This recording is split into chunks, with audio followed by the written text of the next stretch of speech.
اليوم غيلعب المنتخب، اليوم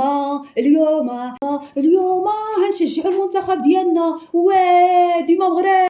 والله لا ربحتي، والله انا جزائري وما باغيكش تربح. انا جزائري وكنبكي وباغيك تخسر. يلا ما باغيكش تربح، ما تربحش، ما تربحوش. انا قلت لبابا داك النهار، انا قلت لهم الجزائر ما كيبغيوناش نربحوا وكيبقاو يدعيو علينا باش ما نخسروا. يا عم تيقني. ما غاديش يتيقك، حيت حنا باغيينكم تخسروا، وحنا كنبقاو نقولوا يا ربي يخسروا، يا ربي يخسروا، يا ربي يخسروا. انا عيط لك على بابا دابا ماشي عندك، انا عيط لك دابا شوف. عيط له يخوفني بابا. هتخسروا ان شاء الله، هتخسروا باذن الله، هتخسروا.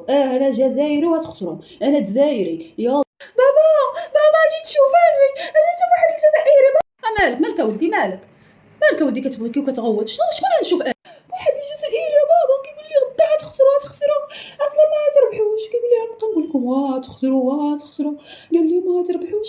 لا ولدي وليتي كتفرج في تيك توك بزاف وفي فيسبوك، وليتي هادشي راه كيأثر عليك. شتي اي حاجه تفرجناها بزاف راه كتأثر علينا. من الافضل ولدي تبقى تحيد عليك داك التيك توك، راه ما كاين والو من هادشي. انت تبعتي هادشي هذا وليتي كتفرج فيهم. والله حتى شفتو وقال لي والله لا ربحتوه، والله بابا انا خافت بابا نخسروا. شفتي الا خسرنا بابا داك بحال كأس الافريقيا بقينا مأزمين وبقينا كنبكيو شهر بابا. السلام عمي، كي داير؟ لاباس عليك؟ انا عمي راني شفتو كيلعب يتفرج في داك الفيديوهات هكاك، وانا نقول له راكم تخسروا. وشفتو شنو غايقول؟ انا غير ضحكت معاه عمي. انا راني مغربه عمي. شوف الصفات مال المغرب. ديما مغرب غادي يربحوا. ولكن عمي نصيحه من عندي، ما تخليوش تخليه يتفرج في داك التيك توك وداك فيسبوك عمي. راه شوفوا كيقول خايف من المغرب يخسر. بالعكس راه كنعطيو طاقه سلبيه للمنتخب ديالنا. بالعكس حنا خصنا نشجعوه. واي برافو. ياك عمي انا عندي هذا بابا، هو هذا اللي كيقول لي راه بابا جزائري. عندك تثق به، عندك بابا تثق به. عافاك كنضحك معاك صاحبي. واش تيقتيني هو انت علامه غير كتثق. شتي قلبتك 1-0. راه مغربي صاحبي بحالك. نتفرجوا في القهوه غدا انا ولا صاحبي. لا وانت كبير وبالحيط بمسطاجك صاحبي وتقول له بحال هكا ولا؟ هو هضر معاك وهضر معاه انت بالاداب. هو علاش كتقول له زعما غير شتيه صغير بغيتي ولا؟ انا عاوتاني راني الوالد ديالو راني صاحبي ما تكونش هكا ولا. لا عمي والله ما جاتني فيها. دابا انا غير شفتو كيتفرج في داكشي هذاك، شفتو غنشوف واش يتاثر ما يتاثرش. ولكن راه تاثر.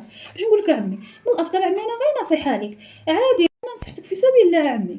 انا شفتو كيتفرج في داكشي هذاك ونصحتك عادي عمي. الله يسامح. اسمح لي يا عمي. والله بغيتو نمشيو نخلص عليكم غدا قهوه تفرجوا بجوجكم في المنتخب. يلا صراحه من هذا الفيديو هذا غادي نعطيكم نصيحه ان ما نخليوش يعني نتفرجوا في اي حاجه اللي تاثر علينا، اللي تخلينا ان حنا كنقولوا هذا ما بغيناش نربحوا، هذا بغينا نخسروا. وديما مغرب وخصنا نشجعوا المغرب ديالنا ونشجعوا المنتخب ديالنا وما نتلاعبوش شي حاجات واحد اخرين ونساو المنتخب اللي خصنا حنا اصلا. خصنا في هذه الفتره هذه ان حنا نشجعوه ونوقفوا معاه. تحياتكم. كنتمنى ان الفيديو يعجبكم. ما تنساوش الاشتراك في القناه باش القناه ان شاء الله تكبر. وبالسلامه عليكم الى فيديو قادم.